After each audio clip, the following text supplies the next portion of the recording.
Quite often, the way you can use the ideas in math will creep up in unexpected ways. Take, for instance, the Pythagorean theorem that describes the lengths of sides in right triangles. How could a pattern in triangles have anything to do with circles? Let's see. The Pythagorean theorem states that in any right triangle, if you make squares out of each side, the two squares made from the legs of the triangle together have the same area as the square made from the hypotenuse. No matter how you squash or stretch a right triangle, this will always be true. Let's play with this pattern a bit. We'll take the hypotenuse and lock its length, and pin down one end of it.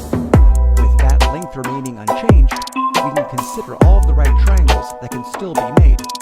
If you trace out the unpinned end of the fixed hypotenuse, you'll see that it draws out a circle like a compass.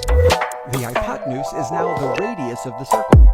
And if we think about this in terms of a grid of Cartesian coordinates, the triangle legs define the position of the points on the circle left to right along the x-axis and up and down along the y-axis. For every point on a circle, the coordinates in x and y will relate to the radius of the circle with the Pythagorean theorem. So this tweaked version of the Pythagorean theorem can also describe how to trace out a point in a circle. Instead of locking down the center of the circle at the origin, we could shift it horizontally or vertically. If we offset the center a certain distance to the right, we have to make sure the pattern doesn't mistakenly describe a circle with a bigger radius.